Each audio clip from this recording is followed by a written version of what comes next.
working now? No. Yes, okay. So you want dog stop? You can hear that? Cool, that's fine. Yeah. What? Cool. It's just working now.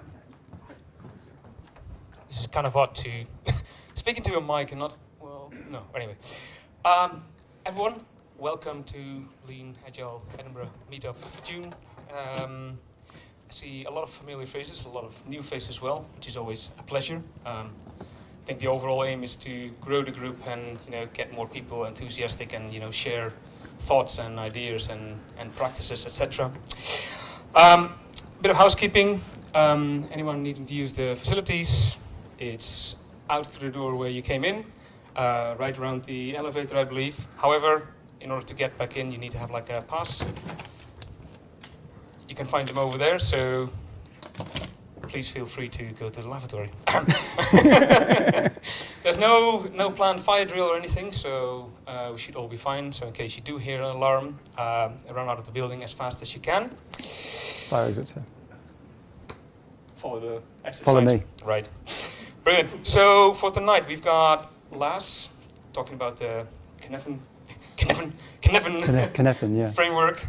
And we've got John Peebles talking about building and sustaining human organizations. So the way it's going to work, we're first going to have Lars talk, then we're going to have a wee break, and then John will follow up on that, and then with a closing note. We should wrap up probably around 9-ish. And for those interested, we could go to the pub afterwards, but let's see how it goes.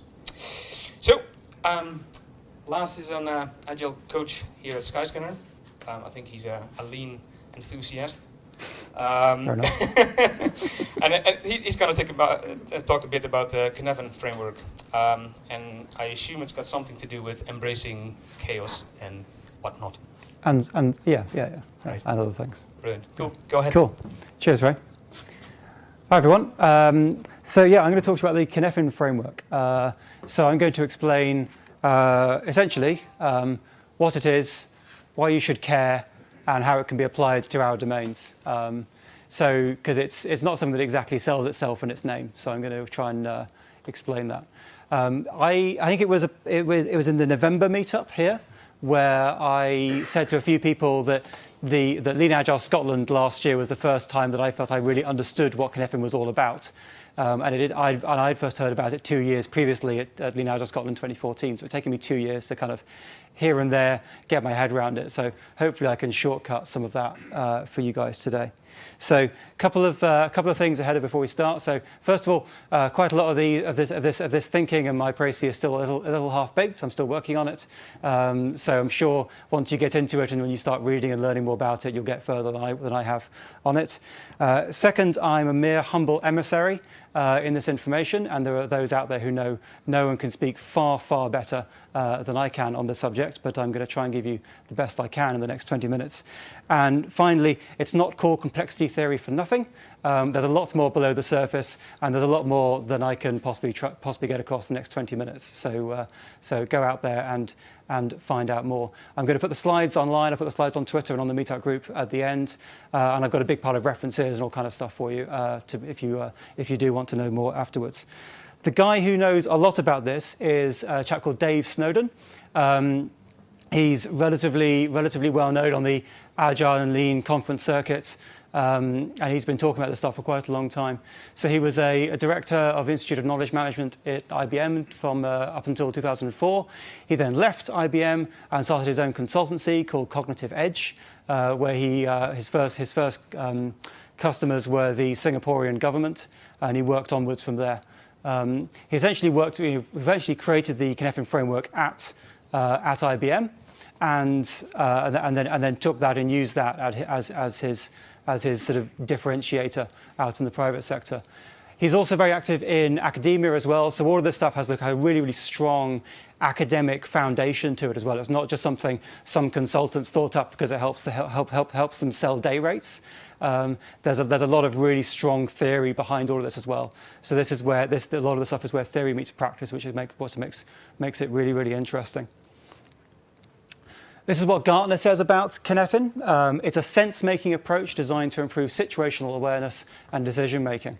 And it's a sense-making framework that's different from a categorization framework. So you'll be familiar with lots of consultants 2x2s, which are useful for categorizing stuff and putting things in buckets.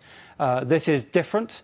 You can use it as a categorization framework, but it's best when it's used as a sense-making framework, when you make sense of the things you already have and the relationships between them, and it can go a lot further than just sticking things into buckets.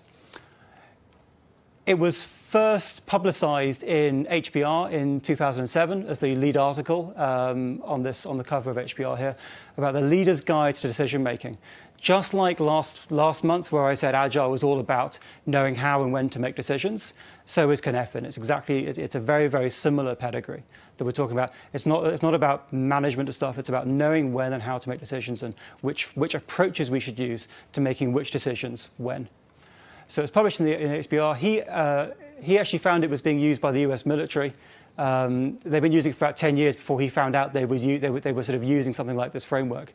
When he found that they were using the domains he describes in the Cynefin framework to say, this is the kind of domain I'm in, therefore these are the actions and this is the way I'm going to approach the problem. And the fact that the people on the other end of the call knew what those domains meant, the actions were then accepted because they understood that created a common language for them. So that was quite interesting. Cognitive Ed has a large but private client list. Usually, it'd be nice to sort of have a long list of all the places where he works. That's not possible because it's not on their site. But when he talks in conferences, he mentions it being him and Cynefin being used in health sector, military, counterterrorism, private sector, public sector, and of course software engineering as well. So it's applied all over the place. And he really focuses on how to manage in the complex domain. As well as just knowing which domain you're in. So what does it look like? I've talked about it enough now. So this is what it looks like, and I'm going to put some words on it in a minute, so don't worry about it. It's important to note that these are domains. They are not quadrants. And Dave does threaten to shoot a puppy every time somebody calls them a quadrant. And the first reason they're not quadrants is because there's 5 of them. There's one in the middle as well. So these are the names. There's the simple domain. I think it used to be called the obvious domain, but for some reason that isn't obvious, they changed it to simple because people were getting confused, which is slightly ironic. There's then the complicated domain, and then complex, chaotic, and the one in the middle, disorder. So let's just go through the differences of those different domains. So the simple domain, this is where cause and effect is obvious, where it's really, really simple, where you have known knowns. You know what's going on. It's an established domain, and the response can be established as well. The complicated domain is where cause and effect exists, but it's not self-evident.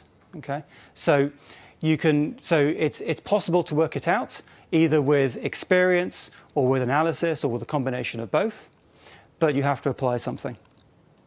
The complex domain is where either there's no cause and effect, or cause and effect is only obvious in hindsight. Okay? So we can't attack it the same way as we could attack things that are just complicated. The chaotic domain is the domain of unknowable knowns. It's where things are time critical. This is the world of production incidents. This is where BA found themselves quite recently in the middle of a chaotic space. The other interesting thing here is it's hard to maintain. So if you've been involved in a production incident, the first day it feels the first hour it feels quite chaotic. The first day it still feels quite chaotic. If it's still going on after a week, it's starting to become less chaotic and starting just to become, this is how life is at the moment. Yeah, it starts to drift out of chaos naturally just because of the way things work. In the same way, if we try and create a chaotic domain, if we try and move into chaos intentionally, it can be difficult to stay there because of the same forces. The middle space is disorder, which is basically the state of not knowing which of the other states you're in. Okay, hence WTF. The other interesting characteristics of the framework is this cliff down at the bottom. Whenever you see this drawn, you'll see some little mark at the bottom of this lower line, and that denotes a cliff or a fold that shows how easy it is to fall from the simple domain into the chaotic domain. A bit like BA's ticket booking service a few weeks ago, but how hard it is to climb back out through the same way you got in. Yeah. So your way back to simplicity is not the way you came in. You're going to have to exit via complexity and probably and then back around the other way. Okay. So that's what the whole thing looks like. So it's worth stopping here for a moment to talk about the word. So why did Dave choose this daft word? This word that no one can pronounce. You can always tell when somebody's only ever read about cynefin, because there's a good chance they'll pronounce it cynefin or some other way. Unless you've actually watched a talk, there's a good chance you're not going to pronounce it well. Dave's Welsh, and so is the word. He chose the word, I think, because it has no direct English translation, which means we have to use the Welsh word he's chosen. Yeah, which means we have to think about why he chose this word. It's translated as a habitat, as an adjective, familiar, but dictionary definitions fail to do it justice. This poetic one is the best one, actually. It describes that relationship, the place of your birth and your upbringing, the environment in which you live and to which you are naturally acclimatized. And it's that naturally acclimatized bit that we really focus on here. That different people and different teams and different organizations will feel themselves naturally drawn to one of these different domains. Okay? So you'll have maybe a team of incident managers who actually quite like working in the chaotic domain, because that's what they're waiting for. You have maybe you have other teams who really like they like applying stuff that's already happened. So they like the complicated domain, and so on and so forth for other places. But that life's not like that. Life isn't just one domain. Life is the whole thing. So whilst we have to understand where we may be naturally drawn to one of these particular areas, we also have to acknowledge that we're going to be faced with all 5 areas at the same time, okay, at various different points. So that's why he chose the word. So what does it mean? It means that we react to being in different domains in different ways. So by being aware of which of these different domains we're in, we can choose our reactions and our plans and our patterns accordingly. So in the simple domain, we can categorize. We can look at it, sense, categorize, respond. Okay? There is a best practice. If you're in the simple domain, there is one best way of doing something. Yeah? It is simple enough that we have worked it out, we've worked it through, and there is a best way of doing something. So you should cut through all of the ambiguity and just do that thing. Yeah? Put it in a bucket, work out which one it is, work out which best practice it is, and do that. We don't end up in the simple domain very often because there's very little value in the simple domain for obvious reasons. In the complicated domain, there we go. In the complicated domain, we sense, analyze, respond. We can't just stick it in a bucket. It's going to require us to look at it and really understand it. And that might mean taking the time to do some analysis, sending people away to really understand, really map the cause and effect effectively in the system so we can understand how the system's going to act, or we bring in an expert. Okay? Conveyancing, for example, is complicated. Yeah? If I want to sell my house, I could go and spend 2 to 5 years studying conveyancing and then eventually sell my house. That would be the analysis approach. Or I could hire a conveyancer to do it for me. That's the expertise approach. Okay?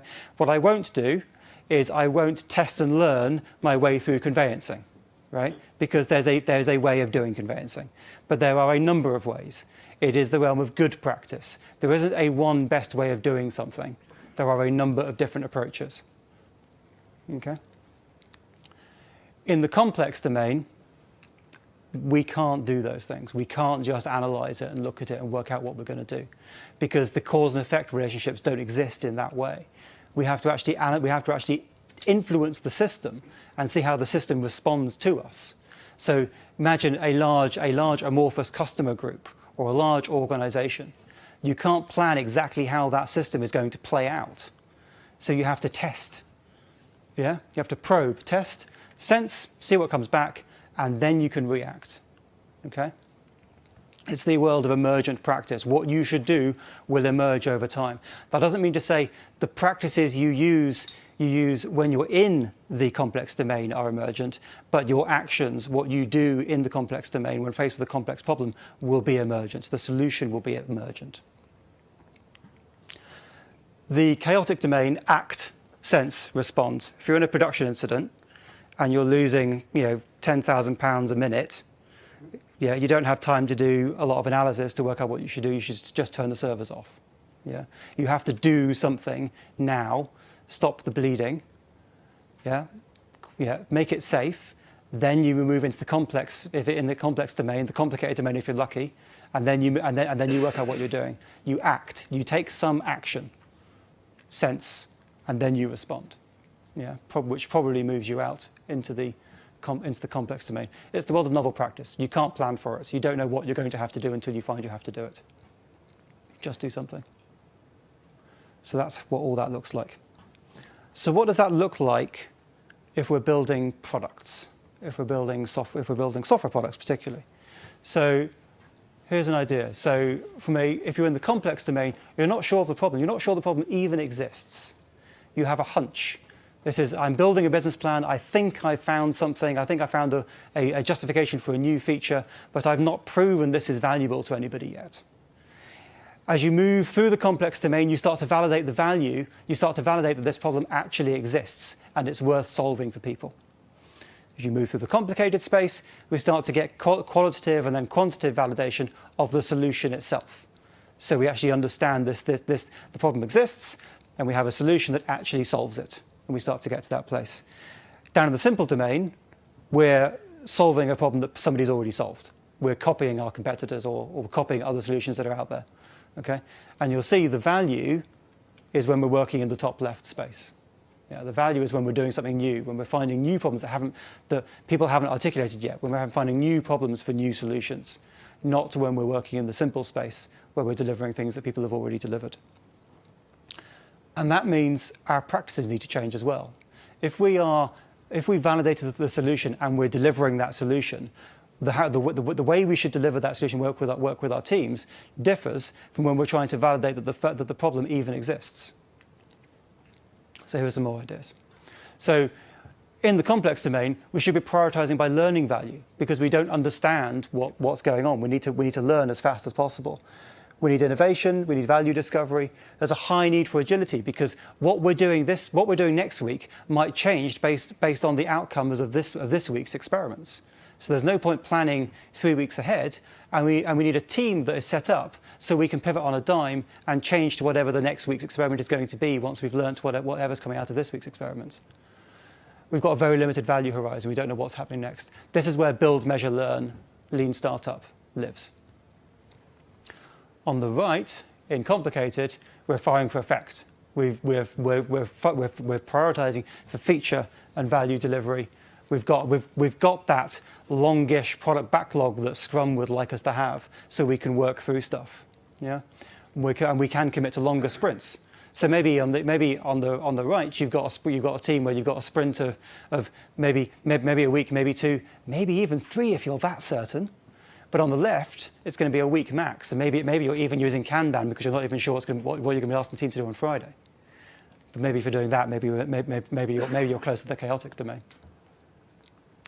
From an engineering perspective, this is something that actually exists. This is Liz Keough. She's the other person that has a really, really good handle on how Cynefin works.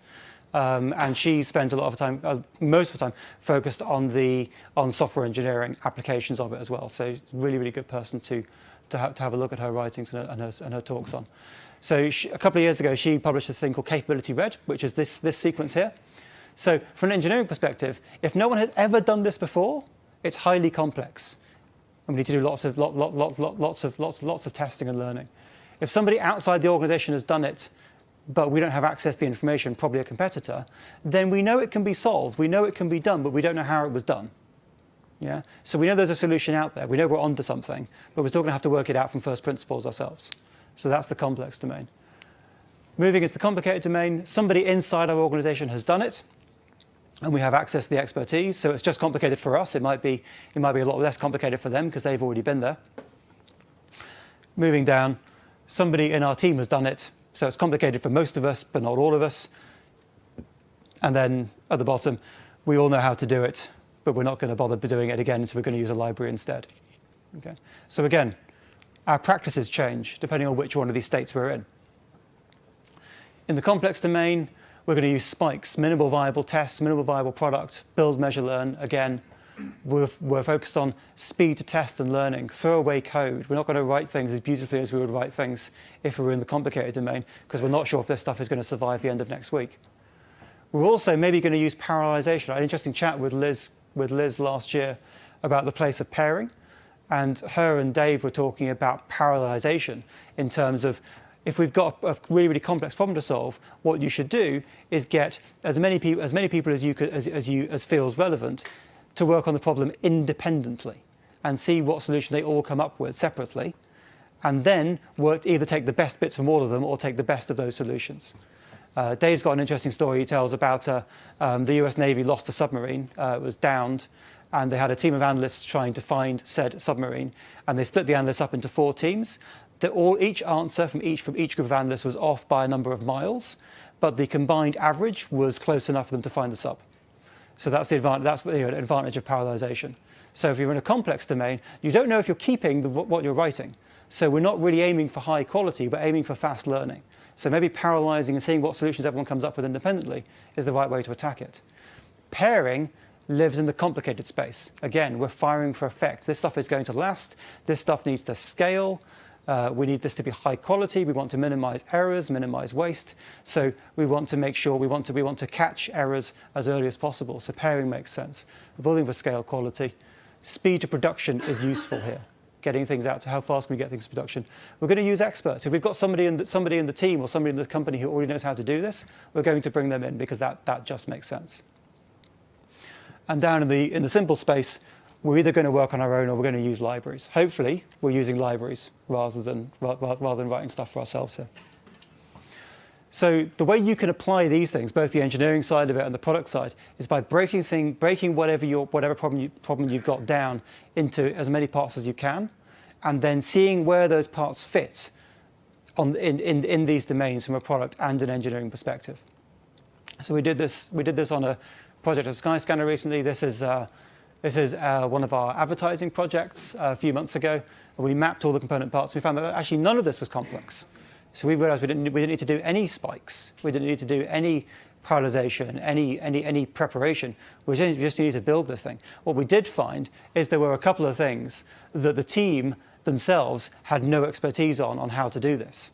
So what we did was we pulled people in for 2 weeks who had that expertise into that team, created a really focused effort to build these bits as much as we could. So the team had the starting blocks of what they needed to build, and then slowly worked through the rest of the backlog. And 2 weeks later, that's what it looked like. So we'd moved things away, well away from the complex space. So we really started to understand where that was.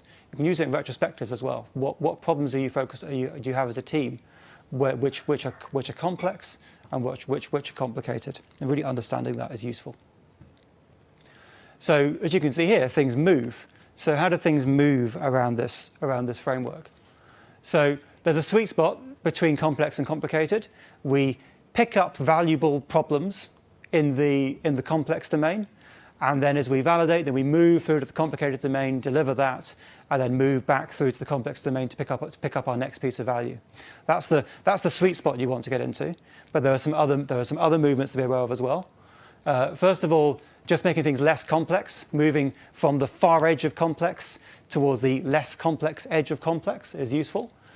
The shallow dive into chaos, this thing here, was maybe a hack week or a hack day, where we break the team's cycle, we break the team's cadence, and we take them out of their comfort zone, and we do something different with them. We put them in a different space with a different goal, and trying to get them to come up with something different. Anybody who's run a hack day or a hack week will realize that the longer you run those things, the longer they become business as usual, which is again another evidence of the chaotic space being hard to maintain. A hack day there's a lot more energy in a hack day than there is in a hack week. It's much harder to maintain, but it can be really beneficial. And the most important one to be aware of is the descent into simplicity. And that's where you get commoditization. That's where you get, we're not really developing this product anymore. We're just BAU and just looking after it and tinkering with it and just fixing whatever goes wrong and maybe polishing up a few features that we weren't quite happy with and that kind of stuff. And that's where products go to die. is the simple space. If you're operating in the simple space, then you're probably about to get disrupted by somebody operating in the complex space who's found more problems to solve. Okay. The other risk is when you start treating things as simple, then you start getting very close to the chaotic domain, and things start to fall off the edge into the chaotic domain, which I would hazard is what happened with BA. They had this nice big system that was running, everything was ticking along, and then suddenly, bang, something they hadn't thought of went bang, and they ended up in the chaotic domain. So the other thing to be aware of is product and engineering can exist in different spaces of this framework at different times. And that can cause tension in teams. So from a product perspective, we've got a really complex problem. We don't know the value exists. And that's a really exciting, challenging space for at least the product owner in the team. But from the team's perspective, maybe they're just writing really, really simple experiments to help validate the product owner's hypotheses. So it's not maybe as challenging in its engineering work as it might be. Then as we start to validate the value, then the engineering work starts to move back towards the complex space as we start to have the challenges of scale and reliability and all the edge cases that we weren't dealing with when all we were doing was experimenting. So being aware of how these two things are moving around in a particular team is useful, because it's going to tell us how much tension there is and are we using the right practices in the right spaces? Are we using complex practices for complex product things and complicated practices for complicated engineering things at any one point in time? I thought it'd be useful to look at this on a value curve. Some of you may have seen these before. This is an agile value curve. So at the bottom we have where we're learning, in the middle where we're delivering most of the high value features, and then we get less value as we go up the curve as we start to deliver the end of the backlog. And we can map that against the Cynefin framework as well, over the course of that life cycle. So complex at the beginning, where we're learning; complicated, where we're delivering all the really important features, all the really challenging ones; and then obvious, where we're delivering all the bells and whistles and the less valuable stuff towards the end. Obviously, what you should do is trim the tail and start on a new learning path to build onto your next value curve to take on the next challenge. Obviously better if you do this, and those of you who were here last month will know you shouldn't do that. So key takeaways then. It's really important to know where our work lies on these domains so we can respond in the right way. It's really important to be able to adapt a team from one space to the next. We were in the complicated space last month, but this month we're in the complex space. So that means the 2-week sprints we were doing last month aren't going to work anymore. So now we need to change. Despite how happy we were all feeling about our sprint cadence last month, we now need to change because we're in a new space. And getting teams to be okay with that change, that we don't just that it isn't something to be refined, despite us moving through different domains. We need to be vigilant of it changing. So as it changes, we change as quickly as possible to keep up, and also be aware of when we're heading in the wrong direction. So there's just some thoughts on it. There's loads and loads more out there. Cynefin is quite obviously quite a Googleable word. There's not a lot else you'll get on Cynefin when you Google it. If you want to read a book about it that doesn't mention the word Cynefin, read this book. This book is really, really good because it talks about the intersection of two things that are quite popular in the Agile community right now: complexity theory, which he talks about a lot. He doesn't talk about Cynefin by name, but he talks about a lot of things I've just spoken about, and what we can learn from the military in terms of organizational strategy and strategy deployment. So it's the intersection of those two things. So that's a really, really good place to start. I've also got a whole bunch of references. So this is Dave talking at Lean Agile Scotland last year. Really, really excellent talk. What he focuses on most there, same as Stanley McChrystal in the book, focuses on how to manage in the state of complexity, not so much how to know which of the states you're in, because it's the complex state that's a really challenging one to manage inside of. That's the original article. This is Liz's talk about capability reds. That really starts to really drive it home and apply it to software engineering. And there's some other things there. And if you get through those, there's all of those as well. Thank you very much. I hope that was useful. And if anybody's got any questions, just give me a shout.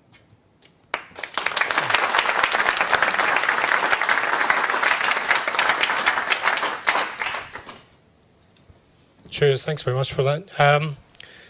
I have a slight problem with the last, I want to use the word quadrant, the last box, or the last domain, the chaotic one. Yeah. And it's the one that says act. And I've got a slight problem with that. For instance, in the medical domain, you wouldn't act. The motto is first do no harm. Mm-hmm. And if I could illustrate it again with your own example, with the BA example, Yeah. I think the problem is they acted, and what they did was I think they rebooted the servers, and that caused the problem. Yeah. So that's the only issue I have with that thing, the idea about acting first, without perhaps your parallel working might help that problem. Yeah. I think it's very interesting how you act, how you work in the chaotic domain. I think especially is that you shouldn't act without thinking. You should give it as much time as you can, but then you need to take some action. So if somebody's bleeding out, you act, you apply pressure, and then you work out, okay, what else do I need to do now? It's that first aid response is chaotic domain, and then as soon as you've applied pressure and you've stopped the bleeding, now you're back. Now you're in the complex domain. It's probably that brief. If you look at the BA example, Yeah. that was truly chaotic. Yes. I would argue if somebody's bleeding out, that's not really chaotic. That's pretty obvious. Yeah. Fair enough. Yeah. So I think your BA example is absolutely spot on. Yeah. But I think the mere action of acting first compounded the problem. It's an interesting observation. One I'll look into.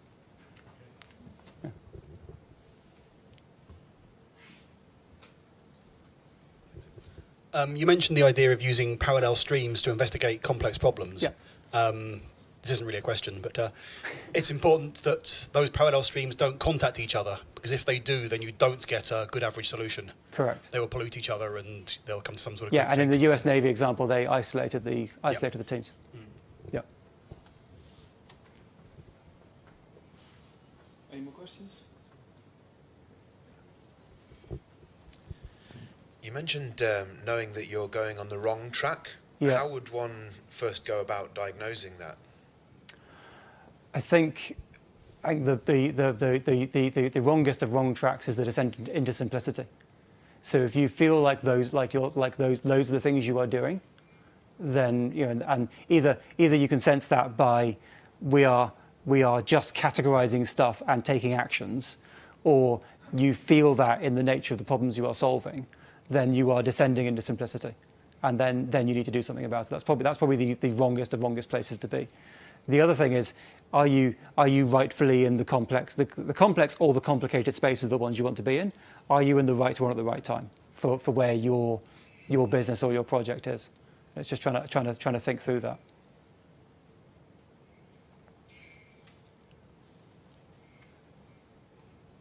Cool. I'll share the slides later so you can get all the references if you're interested. Yeah, sure. So you mentioned like having a hackathon in the chaos space, and when you extrapolated the value curve of Agile, there wasn't any mention of.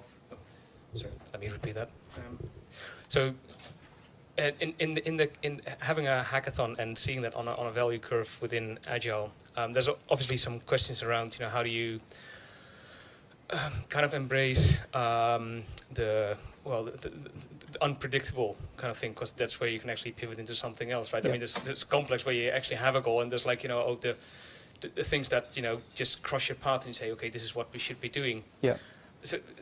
So where would that sit on the value curve if you look at in the one slide you have? I think it's in that early flat stage. It's in this part of the beginning. So you're doing this. You're trying to learn. You're trying to either understand the problem better, or you're trying to understand the engineering approach better, and you do it. And you might use a hackathon in that space there, possibly even earlier. Okay, so that would Possibly be right at the somewhere a pre-time chaos. Yeah, it might be the first thing you do. Start. You know you're in the complex space. Start off with a bit of chaos to get yourselves going, and then retreat to the complex space. Yes, shallow dive. You're not going there for long. Yeah. Cool. Anyone else? No? All right. Cool. We'll have a 10-15 minutes break, and then we'll continue the talk. Right. Thanks so much. Cheers, guys.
All right. So next up, we've got John Peebles. He's the CEO of Administrate. He's been working with startups and helping them to progress for the last, I think somebody nearby says 12 years. Too long. Oh, Yeah. Too long, apparently. So he's here to talk about building and sustaining human organizations. All right, thank you. Is the mic working and all that? Can everybody hear me? Good. I thought we would start off with a slide that has human organizations juxtaposed with Optimus Prime here. And it's not the shit new Optimus Prime. This is the old classic Optimus Prime that you can see in the actual Transformers movie, which was animated lovingly, had voice acting by John Cleese and a whole bunch of other really famous people, and it's great. You should all watch it. And it has not a lot to do with this talk, actually, but I just like it. So use the clicker here. This is a screenshot from one of my favorite movies called Office Space. Has everybody seen this? We're just going to assume that everybody's seen this, right? And I watched this for the first time, I think it was like 99 or 2000, right about when it came out. And I thought it was pretty good. You know, there we go. Mike Judge again, hilarious. He's brilliant. This is really funny. Good stuff, right? But I didn't actually realize quite how funny it was until I went and worked at a company as an intern, a very large company, that nobody had ever heard of at that point in time. And it was a company headquartered in Washington, D.C., and they were called Freddie Mac, all right? And this is their logo, right? We make home possible at the time that I worked for them. And then you can see this other one, Fraudy Mac, we make stealing homes possible, okay? And after I worked there, about 6-7 years, was 2008, and then we all heard about Freddie Mac and how they're basically responsible for almost ending the world as we know it, at least the financial world, okay? And I worked on the cost and valuation division. This is just a diversion on this talk.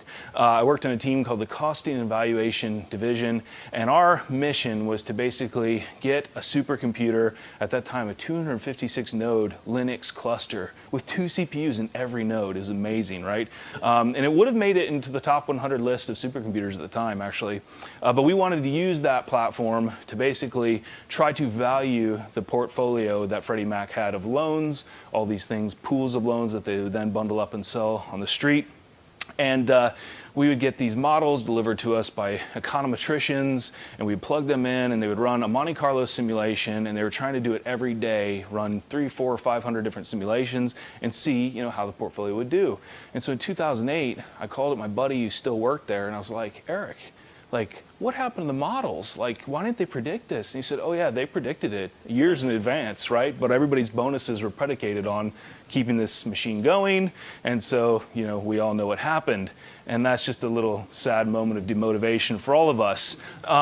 But I worked there, and as I worked there, I got to experience firsthand kind of these types of scenes, right? This could have been shot right where I was working at a cube, right? And I showed up for work, and it was 2 weeks until they could actually bring a computer to my desk, right? So I sat there being paid at the time what I thought was a pretty good wage as an intern, about $1,000 a week, and it took them 2 weeks to actually deliver a computer to my cube. And it took all summer until they gave me a developer account, because that was my job. It actually never came, despite being promised next week for the entire summer. And so I used my boss's developer account, right? And then what happened was the IT and systems were so disorganized that I was on their mainframe at the time. It was a 24 CPU Spark box, I think, with 64 gigs of RAM, which was a big deal back then. And I wrote a Perl script that had an overly greedy regular expression. And what happened was the intranet started going slower and slower and slower, and then Telnet dropped because they didn't support SSH, because that was a new technology, the IT department.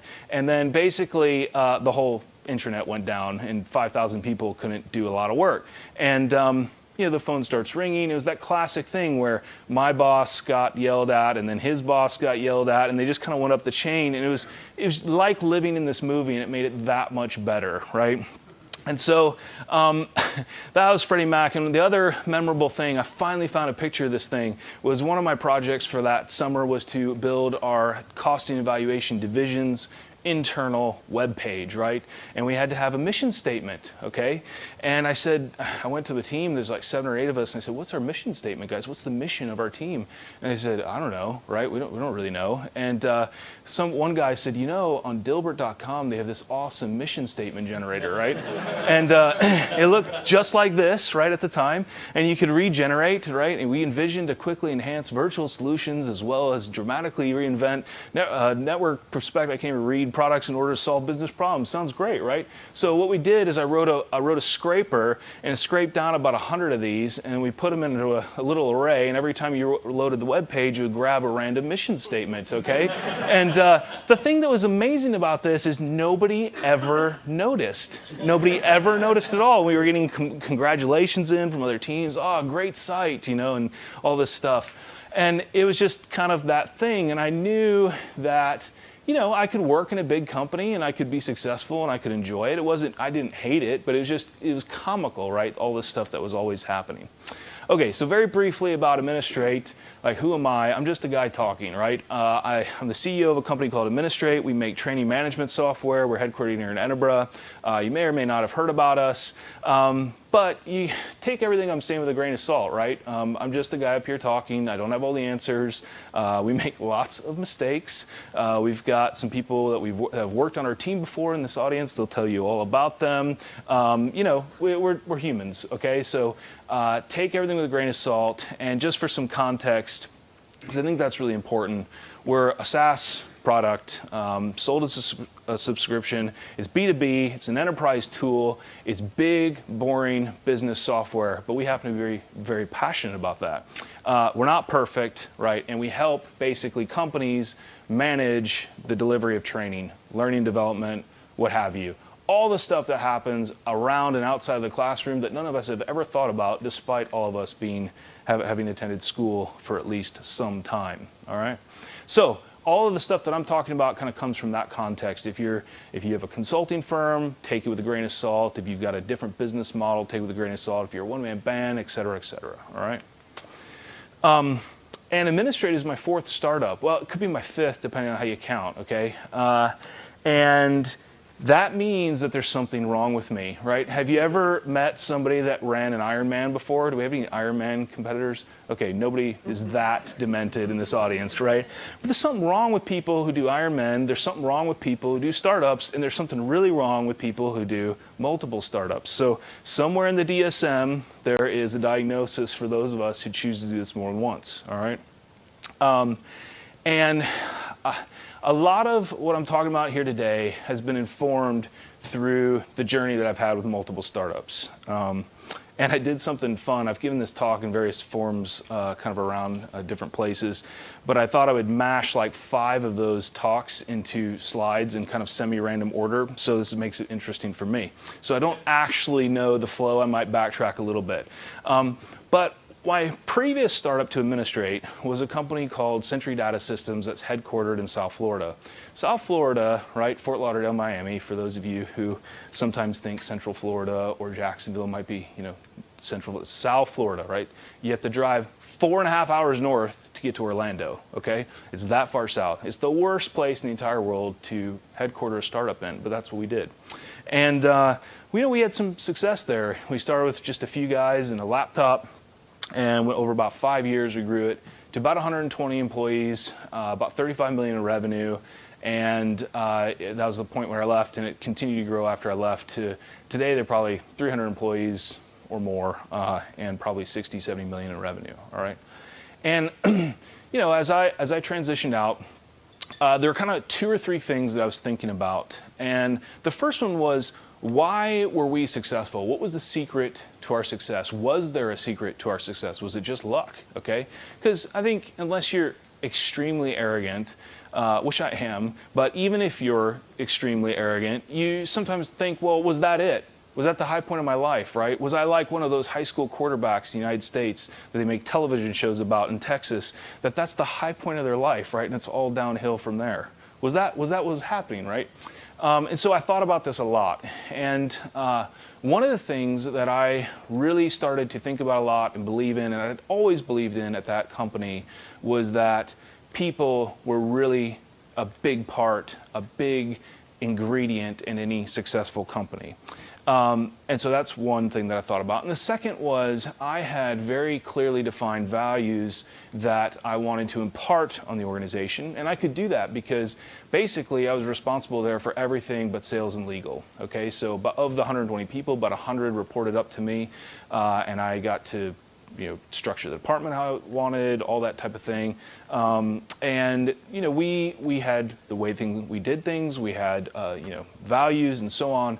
But the thing that actually led to me saying this is not the right place for me long term is there was a values misalignment between myself and the CEO, right? The things that I cared about, and he's a great guy, but we just were oil and water. The things that I care about in terms of investing in employees and all this type of thing were not the things that he cared about necessarily, or they were not valued in the same hierarchy in many cases.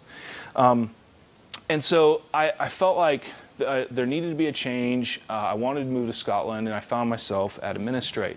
And one of the things that I like to talk about a lot is the Pareto principle, particularly in contexts like this, right? So if you're here, you love to learn probably more so than the average person. You probably read tons of books. You're investing in yourself. You're meeting other people. You're bouncing ideas off of each other. And I think that's really great. That's a huge ingredient for making life better, for success, and so on. But my guess is that if we polled this crew, and I hate audience participation, so we won't do a show of hands or anything like that. But my guess is that we spend lots and lots of time thinking about, how can we get better productivity out of teams? What is the average, or what is the ideal, sprint length? How do you groom a backlog, right? I've had several intense conversations about how you groom a backlog. What is the ideal size for a backlog, right? All these things are super important, right? And my guess is we haven't spent much time at all, or comparatively very little time, actually thinking about how we can build, invest, and develop people and build great teams, okay? And the reason that I mention that is because, Pareto is this guy, he's Italian, he had this his theory that we all probably know more commonly as the 80-20 rule. And this is some examples of the 80-20 rule in practice, right? And we may have heard these, and we may or may not debate these, and sometimes it's 90-10, sometimes it's 80-20, whatever. The idea is that a small thing drives a large thing, and it's usually a bit of a surprise when we learn that, to the point where, it's studied, it's still studied. One of the things that I came across is Microsoft was amazed to find that 80% of their software crashes came from 20% of their bugs, right? And that was in 2004, so, they get it eventually. And this guy exists, and I would contend that when you're talking about startups, project management, teams, so on, your people are that 20% that drives the 80% of your success, right? Or put it another way, people are the thing that you should focus 80% of your time on in order to achieve the best outcome, okay? And I think, we'll get to that in a second. I think the problem with this is like the Dilbert mission statement generator, everybody says this, right? If you go pick the worst organization you could possibly conjure up in your mind right now, for me it's Comcast. I've lived in the UK for 6 years, and I still harbor a great hate towards them. They're the most hated company in America, by the way, and I'm sure there's like a UK equivalent. But if you think about it, if you go to their website and look at their about page and find their values, they will say the exact same thing as one of the greatest companies that you admire. And that's the rub, right? So the problem is everybody's always saying the same things. What do we actually do to differentiate, or what do we actually do when we really mean and care about this, okay? So as I was thinking about these things, I had this existential crisis. I turned 30, right? And it was right when we moved to Edinburgh, and I was like, what is my legacy going to be, right? And when you're as arrogant as I am, you need a legacy, right? And I noticed as I was walking along Northbridge, this is about the best picture I can find, you see there's a statue right there, and there's like a couple on the other side, right? But there's a few empty spots for statues, right? And I have this goal of one day, I noticed there's not a lot of new statues being constructed in Edinburgh, right? This is a problem we must solve. And so I thought, how would I one day get my statue on the North Bridge, okay? And I mentioned this for a long time to people, and it was like a stupid little anecdote at parties or whatever, and then people wouldn't talk to me for very much after that. But then I started thinking, you know what, actually, what are we doing here? Like, you know, do I actually care about learning development software, training management software? Well, yeah, I do. I get excited about it for a whole bunch of reasons, but what do I really care about? What gets me out of bed every morning, right? And there's two things that get me out of bed every morning. And since the order of the slides is a bit, you know, yes. I settled on this, right? We have a dream at Administrate that is a shared dream among everybody that works there, all right? To varying degrees, okay? My dream is to build the ultimate human organization, okay? That's what I get out of bed every morning to do. And, you know, it's a dream. We're not there yet. We are not perfect. We're on a road. We're never going to get there, but that's the dream, to build the ultimate human organization. And every now and then, somebody will see this and be like, God, that is so American, right? So maybe take out the ultimate. That'll be a little bit more British for all of us. But that's my dream, right? And what does that mean, right? We believe that the ultimate human organization is one that makes our customers successful, that makes our team successful, that makes our investors successful, right? And that builds strong communities. Administrate is a member of 3 communities geographically, but many more communities in terms of communities like this one, like-minded groups of people that come together. And we believe that, you know, you shouldn't forget that. We have been backed by really great investors. You know, they're not perfect, we're not perfect, but there's high trust between us. And they're along on the ride, on the journey with us on this goal and this dream. We've got an amazing team. Everybody says that all the time. I really believe it. And again, we're not perfect. We're learning, we're improving, and so on. And we've actually got really great customers too. We've got customers who, you know, might be more on the Comcast side of the spectrum when they think about us. But on the whole, we've got some amazing customers with really strong relationships.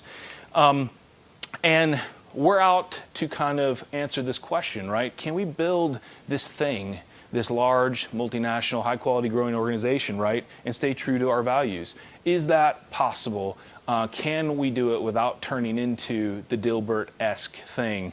And can we do it in a very intentional way, in a way that we're proud of, and so on? And our kind of conjecture is that the hashtag right, which is the ultimate human organization, is going to be better than the alternative. And it's going to be better in a couple ways. We believe that a lot of the things I'm going to talk about in rapid succession, and then maybe we'll get into some Q&A, this stuff is more expensive. Sometimes it can be kind of embarrassing. Sometimes it can be like, you know, these what the fuck moments where you're like, we're doing that. And it is hard to defend sometimes, particularly in the early stages of any endeavor. But we believe that all things being equal, and actually all things are never equal, that the ultimate human organization will drive a better financial outcome, a better outcome for the people that are involved in it than the alternative, okay? And normally when I give this talk, and I want to just be, you know, delicate about how we approach this issue because it's multifaceted like all of life and people aren't cartoons. But normally when I give this talk, people will come up and they'll be like, oh yeah, I really like that, or I got a lot out of that, right? On the one hand, but then there'll be another group of people that say, well, what about the whole thing with nice guys finishing last or nice people finishing last? And the number one cited example that people give over and over again is, can anybody guess? Uber. That's right, Uber, okay? And we'll just hold that thought for a minute, right? We want to be the mattress company, a mattress company, all right? This is the Eve mattress. I purchased it about 6-8 months ago, and it was the highest rated mattress in the UK. But it's not too expensive, and it comes in a box, and you open it, and it kind of lays out, and there's all these reviews talking about how because it's foam, it makes your room stink, and so you have to be well ventilated, right?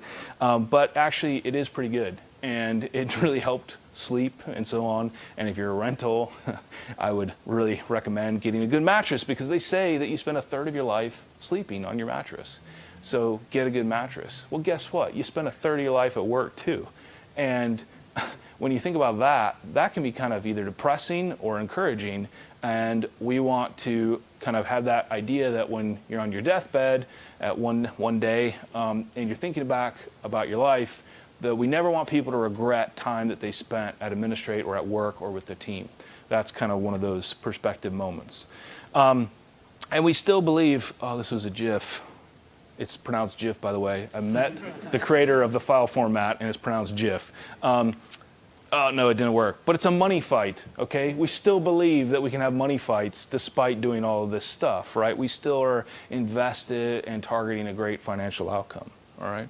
So, ultimate human organization greater than the alternative. Here is a randomly Googled article about startup life, right? You may have these, maybe for you if you have these 5 qualities. And it's interesting that these 5 qualities are represented by 5 really disposable things, right? So you set them on fire and then they burn, right, to a crisp and nothing is left but ash, all right? So there's this like bragging thing where I sent something to somebody at some stupid time at night, and you know, the grind is real, right? And this is phrased in this like really like dramatic language, but what we're all doing is we're bragging. And I've done this for years. I worked when I was helping to build Century from basically the time I was 23 to the time I was 30, about 7-ish years. I worked pretty much every waking minute, like no joke. I took about 2 or 3 days of holiday each year and did that for 7 years. And I learned a lot, and I made a lot of money. And I met a lot of great people. We recruited a great team. We achieved a lot. We were doing things with big data long before big data was a buzzword, okay? And it was very, very satisfying technically and so on.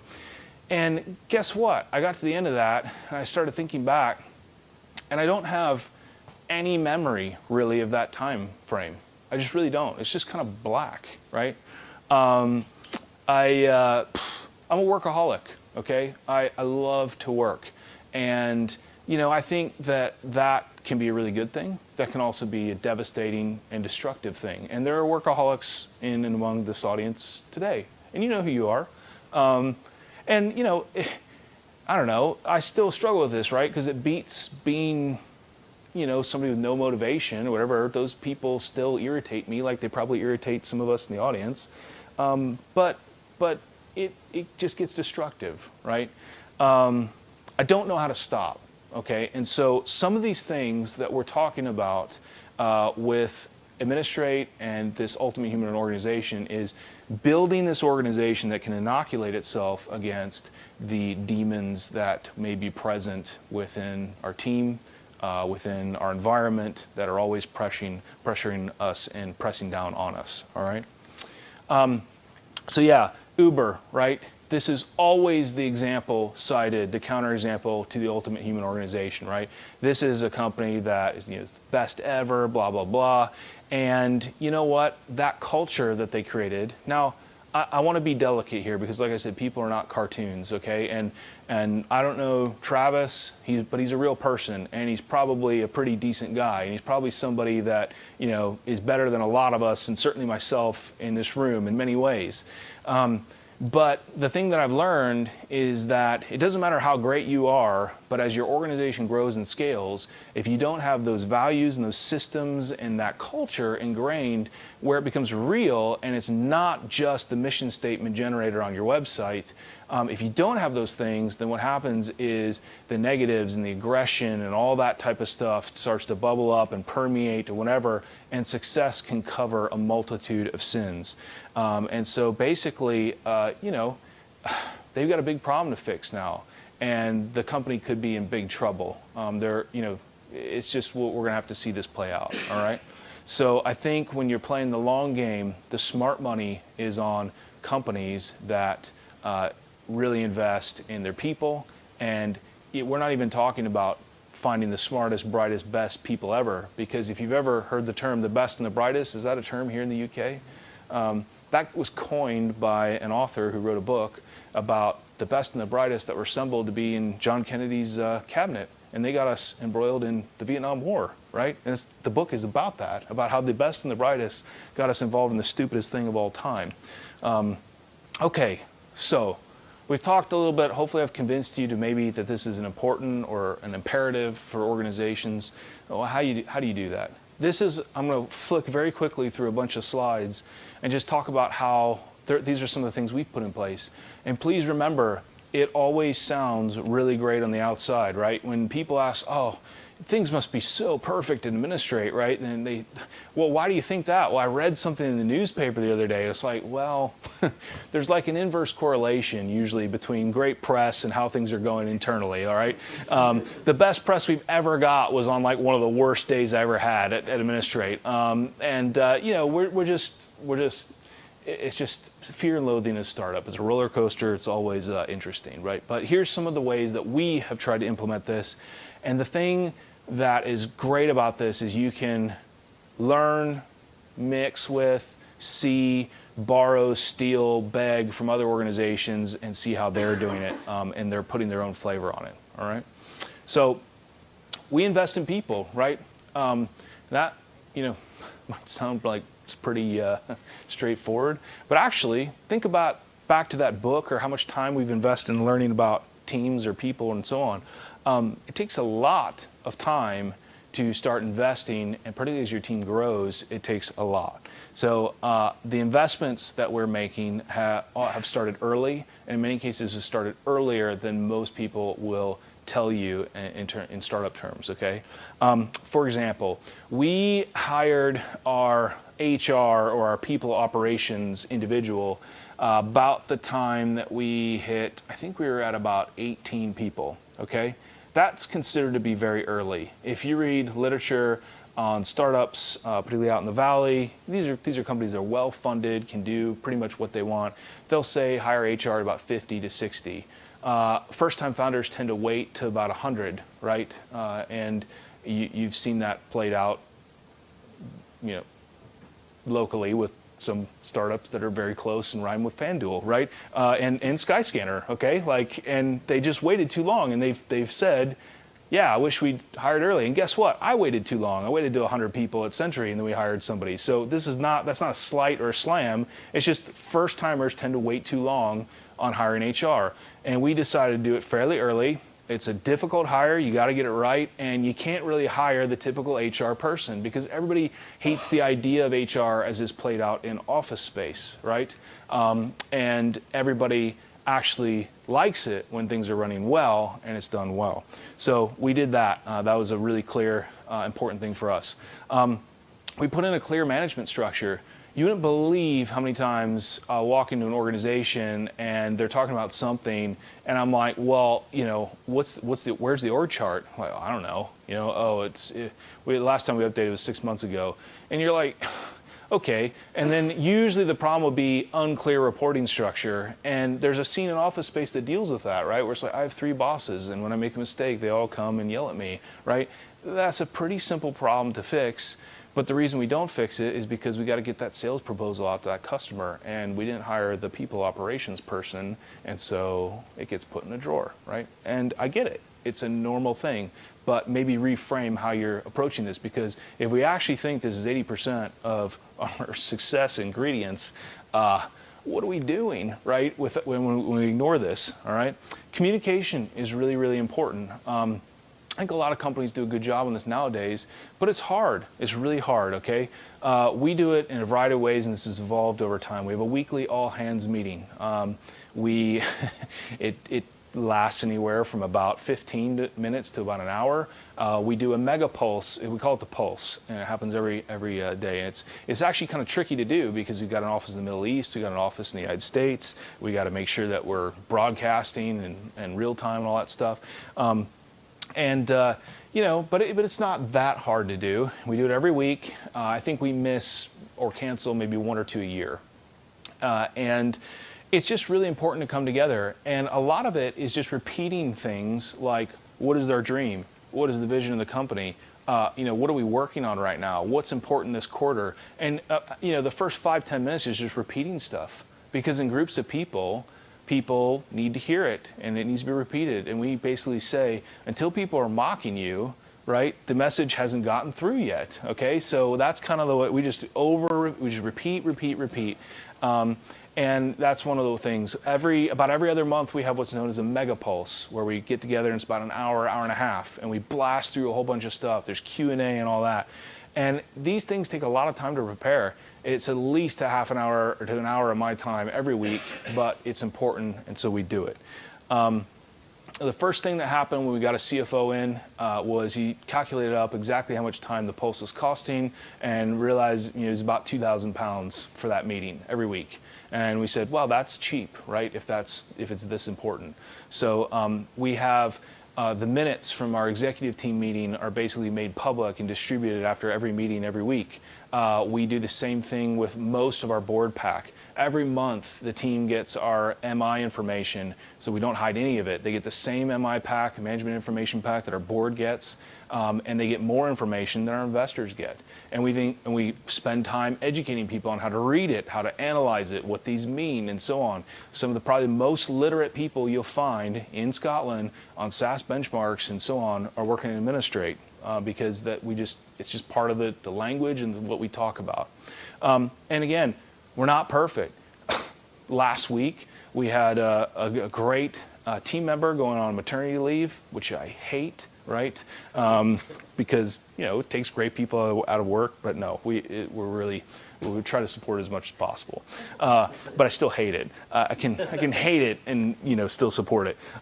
Anyway, she was leaving, and we were trying to say, look, we want to make her feel like she'll be missed, because that's something I think that I would struggle with if I was leaving. We want it to make her feel valuable. We want to give her a great send-off. And so I did, and I made a joke about how, everything's going to fall apart now, and we're probably not going to get paid next month, right? And it was like a joke, but then it's like, well, the replacement is sitting there, right? Okay? And that was really shitty of me, right? And I was trying to just be nice to a person, and you shit the bed, and it's very public. And so, I was like, I'm really sorry. Somebody made me aware. They have these little pulse monitors, and they come up and be like, you said something. It's like, oh no, right? But the rule is, though, if I make a mistake in Pulse, I fix it in the Pulse. And so I had to fix it today. And, it's just one of those things. And I think you're never perfect. We make a lot of mistakes, but we work hard on it, right? So I was just talking about the Pulse as something we do. Weekly one-on-ones, all right? This is a super, super important thing for us as a company. And that is every single person in the organization gets half an hour every week with their direct manager, all right? And that is time that is to be spent talking about how things are going. That is time to be spent talking about how personal development plans are going. Personal development plan is kind of frameworked by the company, but it can be tailored to the individual, and it's up to the individual to build one and start to execute against it and so on. It's to talk about anything the employee wants to talk about, right? Sometimes people are nervous, upset, concerned. Sometimes there's life issues. It depends on the individual, right? How much they want to share, but it's important that we always have it. We really try hard not to cancel these, and man, they are a pain to do, okay? Like tomorrow, I've got literally 3 hours straight of one-to-ones. And you can feel like, oh, this is such a, it's a waste of time. I'm not getting anything out of it. The employees, they seem happy, so why are we doing this, right? But the thing is, when you go through a lot of change, which is basically what a startup is, it's just nonstop chaotic change, this is where these one-on-ones become so important. And you learn things about people, and they learn things about you, and it's their time, and so they can make the best use of it or not. And that's been a really good discipline that we put in that we didn't have for a long time in Administrate, and we suffered because of it, I think. So it's something that I really believe in. We use a tool called 15.5. Maybe some of you have heard of it, but the idea is that it emails you at the end of every week and basically says, hey, log in and type up a quick kind of recap of the week. It takes the employee 15 minutes to type it up, no more, and it takes their manager less than 5 minutes to review it. And it's basically just a nice kind of take 15 minutes at the end of every week. Here's what I got done this week. Here are the things that were good. Here are the things that are bad. Here's what I'm going to do next week. And then we can load in some questions like, how can I help? Is there anything I can do to help, right? And the employee will answer. You wouldn't believe the stuff that people share in a 15.5 that they won't share at a one-on-one that you'll never hear about if you're not doing either of those, okay? It's such a valuable tool. And you can actually just see, it says, how are you feeling? Scale of 1 to 5. Sometimes people put 1, sometimes people put 5. You can see it trending over time, right? It's just a very simple tool, very valuable. It sounds like a pain in the ass, but it's not, and it's really good. Another thing that we do is called It's Just Lunch, right? We named this because I don't know if you guys have ever seen the in-flight magazines. There's this like executive dating service called It's Just Lunch, right? And it's like super lame, and I think it's been going since the late 80s or something. And anyway, this all came from some story that we read about the worst performing, I think it was brigade, probably not brigade, definitely not division, maybe it was platoon, some sort of military unit that was fairly large. They were terrible in the Army, the U.S. Army. They couldn't get anything right. I don't even know what that would mean, but they just couldn't do it, right? And they got the guy who was the general or the whatever from the best performer. This is a very specific story, isn't it? They got some guy who was doing a great job in the Army, and they said, here, you take over this shitty crew and see if you can turn them around. And he did, and within a year they were like number 2, or maybe they were number 1, right? And they said, well, what was the key thing that you did with everybody in that group? And he said, well, I just had lunch with every individual person, and that was it, pretty much. And we thought, well, okay, let's try that.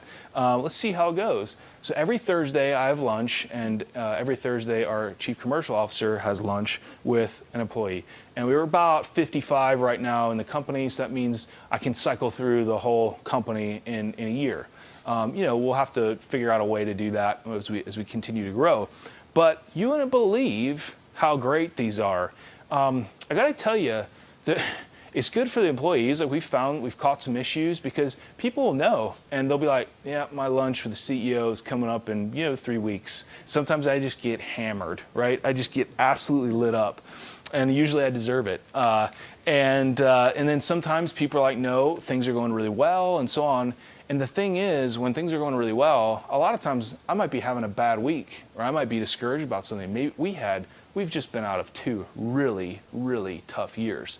And, as you're coming out of a tough period, you're in this like PTSD like setup where you're kind of like almost not really trusting any good news, and you go to these lunches and you see people on the team that are just fired up and excited, and it helps me get excited again about the company.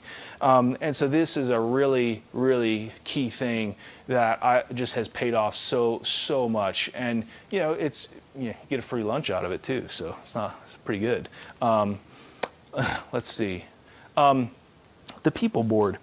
This is something that we thought was important to signal to the company at large. We have our investors, we have a board of directors, and then we actually have the people board, which functions essentially as a subcommittee of our board.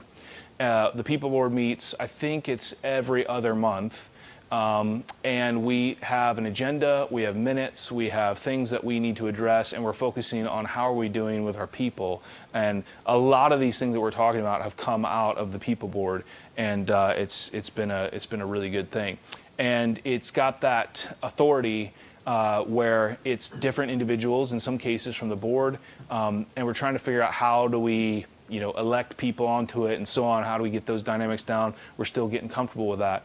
But one of the things the People Board does is oversee our internal NPS metric. So Net Promoter Score is commonly used. How likely would you be to refer a friend or a colleague to use this piece of software, right? It's an industry benchmark.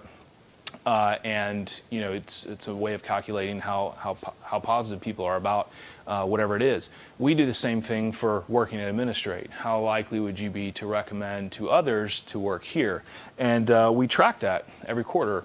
And we have a team that was actually assembled to address a recurring theme that we saw in our last 2 internal NPS responses, and they're empowered to give a recommendation, and they're going to do it to the whole company, and then we're going to act on it. And I just think that is something that is an easy thing to do that most organizations ignore.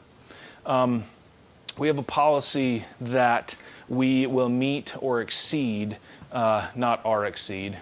There's no spell check, I guess. You can see too, I blew my visual budget in the first 4 or 5 slides. I just really stopped putting the pictures in. We're going to meet or exceed any type of HR or human resource requirement. So, for example, you may or may not know this, but there's now a mandatory pension thing for the UK where employers have to contribute and it has to be matched and all this stuff. And so we know, I don't even have to give the order or think about it, but whenever we're approaching one of these things, we know that we must exceed whatever it is that we're supposed to meet. And same thing goes for maternity pay that I was just bitching about earlier, which is, we've extended that well beyond, which means that we're firmly in unicorn status from American standpoints. Anything more than 4 days, I think, is amazing for Americans. That's just 2 examples. We became a living wage employer like a month or so ago, and there's this whole process. I don't know if you guys have heard of living wage. It's a good thing. But there's this whole accreditation process. And I was sitting there and I was like, man, why people have to regulate everything? Why, we're a software company, we've never paid anyone even close to, below the minimum wage. This is really dumb, whatever, blah, blah, blah. And I was mouthing off about it. And it's very unlike me. It's just very strange. And basically through that process, an interesting thing happened. What they do is they go through all of your suppliers and they audit their payroll records. And so what happened is our cleaning crew, turned out they were paying our cleaning crew minimum wage, right? We didn't know. How would you know, right? And so we had to basically give them a 2 or 3 pounds an hour raise, whatever it is, to get them up to the living wage. And I actually thought, and now it's certified to go directly to the employee, right? And I actually thought, you know what? I would never have thought about that. What a great thing. Cool, right? And that's just an example. If you spend a little attention on it, then I think you'll get a good payoff. Training. So we build software for training companies. And our training budget is, we like to tell everybody that the average organization spends about $1,800 per employee per year on training, right? And I got a little flack earlier this year because we had, let's just say, below the average in our budget for training, right? And it was good, and so we're working hard to bring that up and so on. And we do care about training our team, and it's a key thing for us. But it doesn't always have to be financial, right? We understand economic realities and so on. But what we do is every Wednesday, our entire dev team gets together for an hour, and sometimes they're watching a video, sometimes they're reading through a book. Every single employee is challenged to read at least a book a month. Now, we don't always get there, but we try to have a book that we're reading every month, and we submit a book report when you're done, just a one-pager talking about what you learned and so on. And we give people time to do that at work. There's a lot of times where we'll give people days off to go to a conference or whatever. There's ways that you can invest in training that are not typically thought of, and actually I would submit that we spend probably way more than the average on training for our team. It's just not necessarily cash out the door. So there's really no excuse here. And you should spend money on it as well. Challenge, right? We really challenge our team. A a lot of times when people hear about kind of what we're trying to do, people focus in on the fact that we work a 4-day week. That's something that we're fairly well known for now. We've just been across the 2-year anniversary of that. We switched to a 4-day, 32-hour work week back in May of 2015. And that tends to be the lightning rod for most attention and not this other stuff. We just view that as yet another thing. It's not like the thing that defines us, but it's just yet another thing. And sometimes people will be like, oh, wow, 4 days, 32 hours, that's nice, that sounds great. And people come in our interviews and we often tell them, this is gonna be the hardest place you've ever had to work in your entire life. And people always laugh about that. And I say, you're laughing now, but what's going to happen is you're going to get about 30 to 60 days into your tenure here, and you're going to have a little bit of a meltdown, right? Because most people just can't believe the pace, right, that we're working at. And when that happens, we'll see that you're having the meltdown, and I might even come up to you and say, oh, are we having the meltdown? Remember when I told you about this? And you'll say, yeah, and I'll just say, well, welcome to the NBA, right? And that's it. We work really, really hard. I mean, when you have, the really great thing about working 32 hours a week is you work 32 hours a week. The really bad thing about working 32 hours a week is you're working 32 hours a week. That's not a lot of time. So we have to do things like be much more efficient around meeting times. There's not as much horsing around per se. It is really intense when you get in there. So it's a very challenging environment. It's not challenging or hard in terms of impossibilities and people shouting at you and all that stuff. It's just challenging, right? It's just very, very difficult. And these are hard challenges. They're not easy problems to solve. It's a startup and we're growing quickly and we've got huge ambition and all of that, and that's what we have to offer. But I think that's what people want in many cases. And we offer some flexibility, right? We don't flex on everything, but we try to just think about, look, what are we trying to do here? Are we trying to build people and make people successful? Or are we trying to have this rigid view? Now, there's a whole bunch of things where I think actually rigidity is the best policy. So what tends to happen in startups is they don't hire that HR person for the first 100 hires, and they're usually exploding and growing and everything's exciting. And then it kind of comes around like somebody's like, wow, I've worked here 3 or 4 years, and how do I get a raise? Nobody knows, right? And well, I kind of like one, right? And so what tends to happen is these shadow political structures start to develop because nobody actually really knows how to get anything done, and they don't know how to get a raise. They don't know what's appropriate. And then they'll just say, well, I'm just going to wait and catch John on a good day, right? Good mood day, and they will. And they'll be like, hey, I've been working here really hard. Remember that time when I slept on the floor? Yeah, and all this stuff. I was thinking about a raise. Yeah, sure, fine, good. And there's what happens is you've just codified this whole elaborate system of getting raises and so on, and you've just built this Franken machine that you didn't want to do, right? So I actually think structure is very important in building a good organization, but you can also flex as well. And so we try to do that. We had a no work from home policy for the last 12 to 14 months.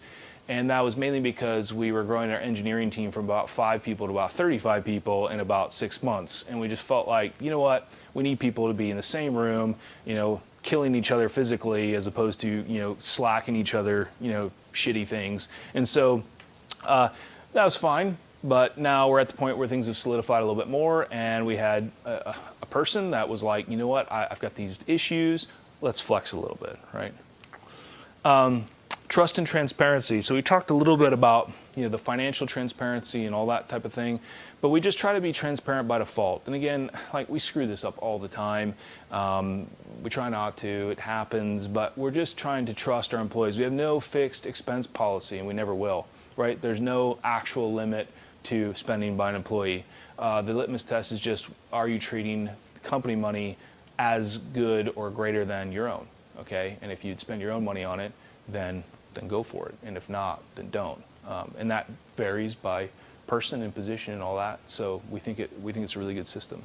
We try to treat people like adults as much as possible. And I think that's really, really good. This is really hard, right? Working on this stuff is really hard. there's a lot of like bad advice out there. There's a lot of things that people tell you to do. We have an outsourced HR firm that we almost never listen to, okay? And they're there to like make sure that we don't like break the law and stuff, so we listen on that stuff. But then sometimes they'll say, well, legally you need to do X, Y, and Z. And we're like, well, we don't have a union rep, like, or whatever it is. And we think that this might just be humiliating for the employee. We would not want to be treated this way. Strictly, legally, it must happen along these lines, but we think we're better than this. We're going to open ourselves up maybe to a claim because we want to treat this person like a human. And that's just the risk that we're going to take. That's just something we're going to spend, and I think it's important. We're dealing with 3 different legal environments, Middle East, here in the UK, and in the US. We've actually never had a problem here, and we just feel like treating people how we would want to be treated first is really, really important. But this is really hard, really, really hard. And one of the things that I can't remember if I've got a slide on about that we introduced about a year ago was we kind of, we started hearing things as we got to 40, 50 people.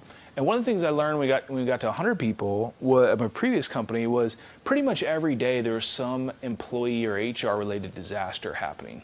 And I mean, seriously, like somebody's, kitchen faucet explodes, they can't work that day. And then the next day it's like somebody's kid is really ill. And then the day after that, somebody's wife is delivering their baby prematurely. And the day after that, it's like nonstop, right? And these sometimes can be like objectively terrible things, right? Like, oh my God, yeah, whatever. And sometimes they can be things where I had a guy call up, very kind of macho guy, call up and, a man's man, right? Stereotypical, probably voted for Trump, that bastard. Still a good friend of mine, but he calls me up and I'm like, hey, how's it going? And he's like, it's not good. And he starts crying on the phone. And I'm like, oh, wow, this is terrible, right? So he's sobbing on the phone, can't even get it. He's like, I'm like, what happened? What is going on? He said, my cat died today, right? And I'm like, wow, that sucks. So scrum in 15, and he had to take like a day or 2 off, right? Okay, and so the thing is though, then I got a cat. And we were moving over to Scotland. I had this cat for 4 or 5 years, and my wife was like, well, we're just gonna give her away. And I'm like, the fuck are we giving this cat away, right? So I paid like $4,000 or $5,000 to get that cat over here to Scotland, and I'm definitely taking a day or 2 off when she dies. So yeah. So, but this is the thing, right? You gotta flex with this stuff, and it's really hard. But we started realizing, that we were at that point where we had some really horrific things happening to our team. We had somebody who's a really good friend of theirs committed suicide. We had somebody who was living with their boyfriend's brother, and they woke up one morning and they said, oh, it's time to go out to the park, or whatever they had planned for that day on the weekend, and it wasn't answering. They opened the door and he died in his sleep. He's 23 or 24 years old, right? Just really horrific stuff. People were getting divorced. People were having medical issues and so on. And we thought, well, we're at that point now. And so what we did is we went out and found a cognitive behavior therapist, all right? And we said the executive team is required to go see Dorothy, is her name, once a month. Everybody else, it's optional, it's anonymous, and it's free, okay? There's an anonymous way to book these appointments. It's held it's not in our office, so it's held, so you don't actually know if anybody's going to it or not. And we rolled this out, and people were like, what? They're like, oh my God, this is how we get fired, isn't it? This is how you are figuring out who to fire. And we're like, no. So there's a lot of work to be done. But basically, if you want somebody to talk to that's not your boss, that's not your significant other, that's free, that's there, it's convenient, it's confidential, legally, it's a real licensed counselor, we start offering that service, and I think it's been a really great thing. And what we say is, look, we realize that we have a lot of perfect people working in Administrate, right? there's so many perfect people that work in administration. They're literally perfect, okay? For all of you perfect people out there, you should go and at least have a session or two with Dorothy. And the reason is you can kind of understand what it's like, understand what to expect, see if it works or not in your perfect life. And the issue is, by doing that, you've removed a bit of stigma, you've got personal experience with it, you kind of know what to expect, and you may just save somebody's life one day, because you may find somebody who's struggling and you can say, you know what, I've been to a session or two, nothing was wrong with me, I was perfect, but I went to a couple sessions and it's safe and it's easy and it's okay, why don't you do that, and you could save a life one day. And so actually that's something that I think has been really good. Okay, we're just getting started, not with this talk because it's running really long, but we're just getting started in Administrate. These are just some of the things we're thinking about. We want to do more. And I get really excited when I hear about bigger companies like Skyscanner, who does a fantastic job on this stuff, and other companies around in Edinburgh, and we're sharing ideas and so on. We had a team from Skyscanner come over and talk to us about the 4-day week and what it meant and how to justify it, right? You know, I think that's great. We know of at least 2 companies now in Edinburgh that have started their own 4-day working week, and we think that's fantastic. So we're just getting started. Our product is not training management software. We want to make these people successful, and we want to make people successful, and when you think about it, our product is people, and that's what all of our product is, and this should be in this room. That's the dream, right? And she doesn't look very excited about that dream right in the middle, but you know, that's it. That's what we're trying to do, and you know, maybe one day we'll all get our statue. So if you have any questions, this is my email. It's actually my email, and you know, shoot me an email. Love to talk with you. Sometimes it takes a while to get something set up or whatever, but I really appreciate you guys having me, and thank you very much.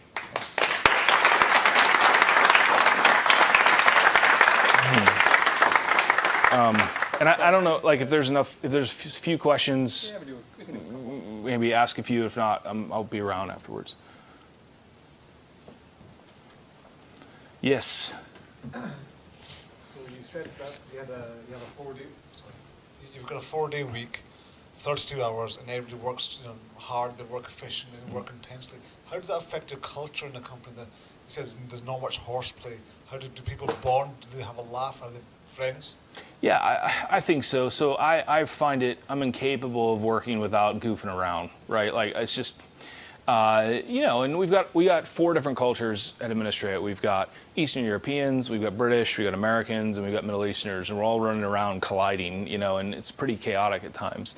No, I think we have a good vibe. I think people are friendly. I think it's just more about the idea that, you know, people want to achieve and deliver on their commitments. And so sometimes it's just like, whoa, like that week went really fast.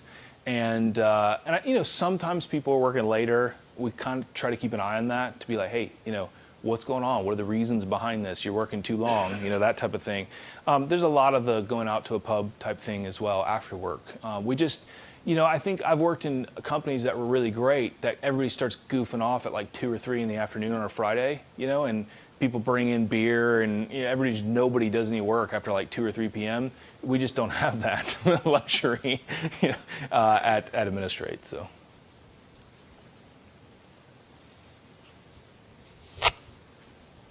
Yeah. Do such things as performance assessments? Yes, we do.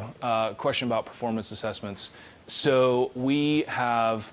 The one-on-one is kind of the regular thing, but it's not necessarily your annual review, right? We do an annual review, and that's kind of got a process that I'd say we're 60 to 70% happy with that right now. It's definitely evolving. What we actually have just talked about and we've started doing in addition to the annual review is a quarterly review. So it's basically just like a 1-hour one-on-one, and it's kind of like a mock annual review. So you get, like, our big goal is that people should never be surprised in any of these things. The manager shouldn't be surprised, the person shouldn't be surprised, and we kind of feel like even when you have to have a difficult conversation, as long as the other party is not surprised, that we're probably a decent outcome. And one of the things too is, like, it's not we don't use words like family at Administrate to describe, we basically use professional sports team as our analogy. That we stole that from Netflix, and they're kind of the first ones to talk about that. I think that's really important. You know, our goal is zero involuntary churn of employees, not zero churn. So, you know, and sometimes, a lot of times, people that we've fired or whatever are great people. Like, I mean, fantastic. Just wasn't a fit. But thankfully, it's pretty rare. So, yeah.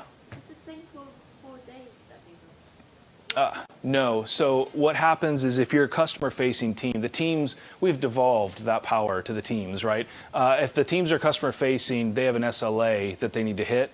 So like our customer support team is like 7 a.m. UK time to 7 p.m. UK time, Monday to Friday. They have a staggered, same thing with our account management. You know, some of them work first 4, some of them work last 4.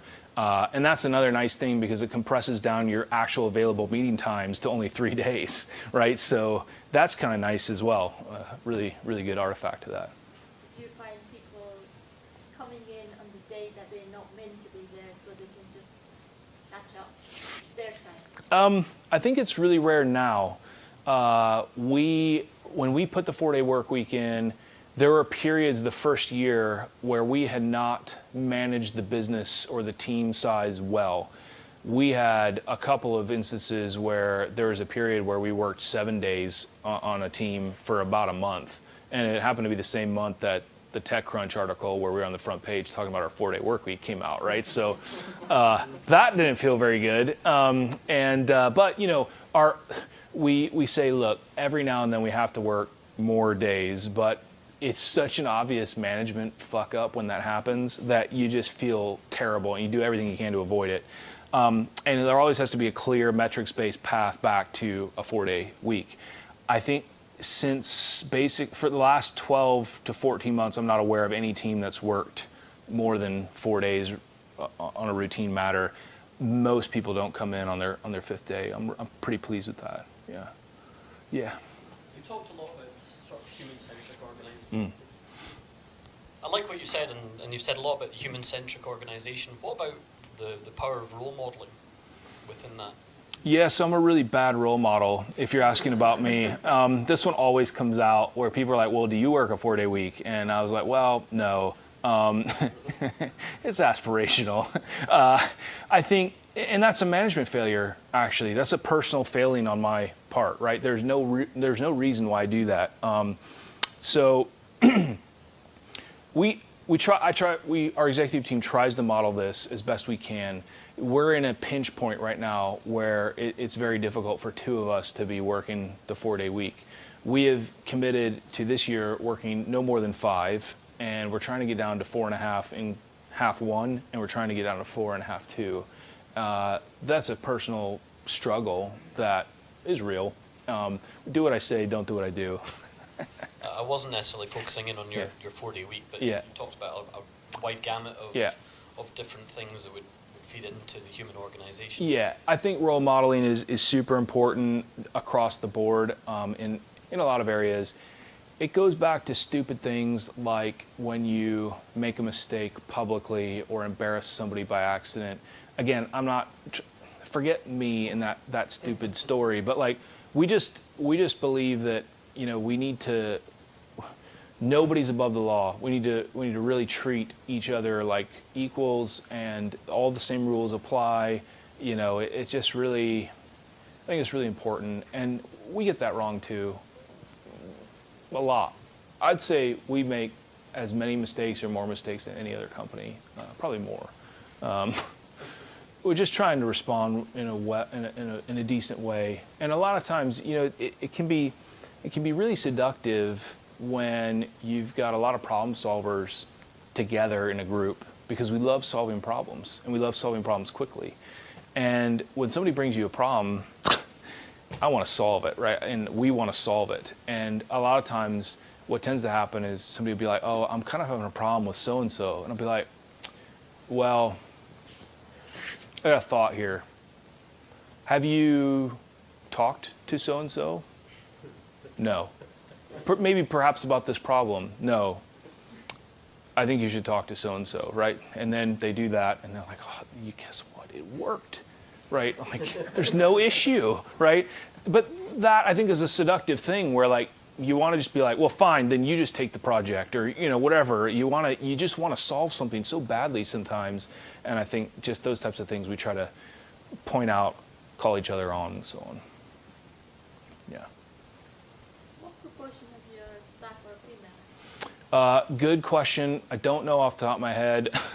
I think we're not doing a good job in this area. So and it's annoying because, like, our engineering team, I don't think we have a single developer that's a female. We do have a couple females on the wider engineering product delivery team, but they're in QA or product or whatnot. Our marketing team is heavier, is female dominated. Sounds really bad. There are more females in our marketing team than there are males, you know, and so on. But I think we're at about 35-40%. Our board is entirely white males, right? So no. Ed's on our board. Yes, we're doing okay there. So, you know, CEO free agent's on our board. He's doing great. Yeah, so, but, you know, we're trying to work on this diversity thing. We do, by the nature of where we operate, we have maybe more diversity racially than normal, I would think, at our stage. So, you know, but that's always an interesting one. When I go to Beirut to visit our office there, people are like, oh, you know, like, you're blonde. And I'm like, blonde? Like, yeah, you're blonde. And I'm like, okay. So it's just, the racial diversity is a different thing depending on where you are. Really, really funny. Yeah. Somebody with a question, please. You mentioned you got the office in Beirut. Yeah. How do you handle all these values across the different countries? Yeah. So that's a great question. We are still grappling with this one. When we opened the office in Beirut, we did it with a really trusted partner, and we knew we had the right guy because he is really keen about making sure that these values are ingrained and preserved and so on. Our executive team is made up of refugees from, I would say, bad organizations. We all have worked under or in an environment where this was not, you know, made a priority. Let's just call it that. And he was no different. He was a refugee of an organization, is run by a very inspirational founder, but, you know, founders make pretty terrible leaders a lot of times. And so he was really keen on it. I remember there was one of our big partners out in the Middle East, and they were like, what the hell with this 4-day thing? They're like, and this is there's a prevalent ideology. So I grew up in Asia. I lived there until my entire life until I moved to the States. And there's this prevalent ideology that exists in China and also in the Middle East of the strong man theory, right? Like certain cultures must have a strong man, right? Otherwise it all disintegrates. And there's plenty of evidence you can cite for it, and there's plenty that you can cite against it. But that's a very prevalent idea in the Middle East. So they're like, look, if you let them work 4 days a week, they're not going to respect you. They're going to take the piss. They're going to, you know, it's never going to work. It'll work over in utopian Britain, but not here in you know, the real world. And we just said, you know what? We're either going to do it our way and do it the way we think is right, or we're not going to do it at all. And we're definitely going to fail attempting it if we need to. You know, you're going to fail anyway on these startups statistically. It's a dead cert that you're going to fail. So you might as well do it in the way that, you know, maintains relationships and people, so you can try again, right? So we thought, well, we're going to do it. And we try to borrow. We're a British company. I'm an American, but we're a British company, British investors, you know, headquartered here. And that's very important to us. But we try to go with predominantly British cultures and way of working. So, you know, British spelling and emails and all this type of thing. And we basically are trying to make sure Americans know that you can't just shoot off an email that says, hey, did you get that thing done, right? That would be a typical internal email in a US company that really pisses off Brits, but, you know, without meaning to, it just does. And so, and the same thing in Lebanon, we're like, we know that there's this thing where you say 8 o'clock for dinner, right? And it'll be like 7:45, and I'm like, look, we gotta go. I thought you said this place, yeah, it's about 45 minutes away. Maybe an hour away. Like, whoa, what are we doing? We got 15 minutes to be there, right? Oh, it's fine. But I heard you tell the restaurant that the reservation's for 8 p.m. The restaurant knows that we really mean 8:30, right? And I'm like, okay. And like, don't worry, the people will get there at 9, not before, right? And there's this thing, right? And it's just, we just said, look, we love so much about the Lebanese culture, but we don't love that. And we're a British company, damn it. And so I said, you better be in a car accident if you're late to a meeting, right? Like, there better be a really good reason to be late. And you know what? It's been really great because they have taken that stuff to heart and they have really applied it. We've had zero problems. If anything, they're holding us accountable about punctuality. And I think that's really great. We've had zero issues with this cross-cultural stuff, the typical things that you might think. But I think it's because we approach them intentionally and, really just talk about the whys behind it and what we're trying to do here. And we, it's terrible actually. Within the first week or two, we had a girl start, and she was late to a meeting, and she texted. She's like, I've been in a car accident. And I was like, ah. So anyway, but yeah, she was fine. She wasn't hurt at all, but she just couldn't make the call. And I think it's been such a great thing having the different cultures mixing. It's been with challenges, but it's been a really neat thing. But you can't ignore it. So my thing was more a comment. I worked with the Australian government some years back, and just around the onboarding story you were giving, we had went through a period of huge expansion. So we had lots of contractors in. We're trying to find desks for everyone, and we actually had a contractor sitting at a desk. He didn't have a network point, so we made a screenshot of a computer screen, put it on his desk, so that it looked like he was part of the team. Yeah. And this actually worked for a couple of weeks until somebody in the office realised what was going on and then complained about the fact that this guy wasn't doing any work. But it was the organisation that actually hadn't given him any tools to be able to do it with. Sorry. This is the thing, right? Like these stories just pop out all over the place, right? And I'm never surprised by anything. I think one of the criticisms of this whole thing is, and they talk about this in Peopleware, which is one of my favorite books by DeMarco and Lister, and most favorite in that book. They talk about the evils of open plan offices, which I absolutely detest. Okay,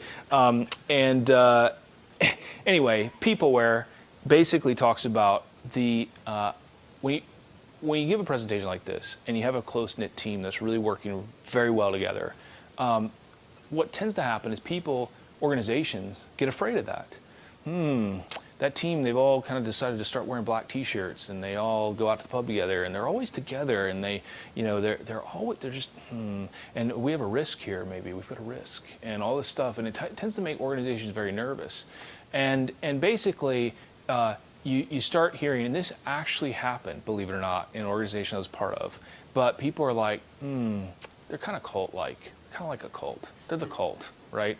And so this idea, the difference between cult and culture, is kind of like the difference between draft and breeze, right? It's the same thing, but we're coloring it by the word that we're using. And I think that's that fine line that we're really trying to walk, that organizations tend to, like you guys are trying to do a good thing, and then it's like becomes a bad thing.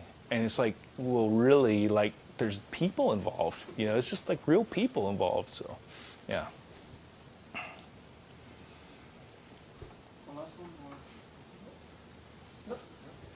All right. Thanks, guys. Thank you very much.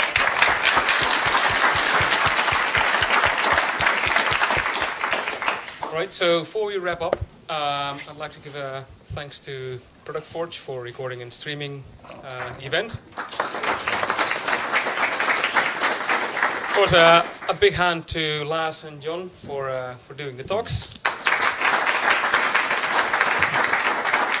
And of course, the biggest hand for you all attending here and showing your enthusiasm for being Agilists. There's not going to be a July meetup, because of holidays, etc. There's going to be one in August again. I don't know the exact dates.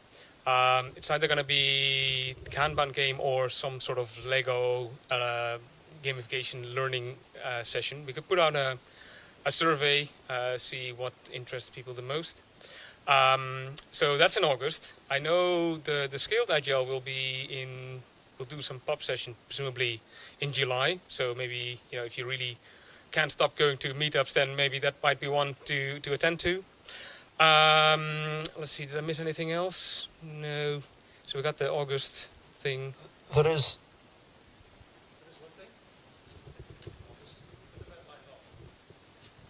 Yep, okay. One more thing. So, what Ray hasn't mentioned, there is a final thank you. So Ray hasn't mentioned this is his last night as an organizer meetup. Yeah. Yeah. So, Ray actually, as an entrepreneur, started a lean Agile Edinburgh meetup group about 3 years ago? Yeah, something like that. Something like 3 years ago, all by himself, started up a group and started meeting on Edinburgh and stuff. And we eventually merged with Lean Agile Edinburgh. And I remember at that time, I think Lean Agile Edinburgh took off in numbers now. So around about the time when Ray first got involved, we were about, averaging about 10-ish people at the Guildford Arms doing lean coffee sessions. And once we merged and whatnot, it's grown massively. Until now we're going to get steady these kind of numbers and do a lot more different things. So I think a lot is down to Ray's input and involvement, and I'd like to say a big thank you to Ray for all his hard work and involvement over the years. It was my pleasure.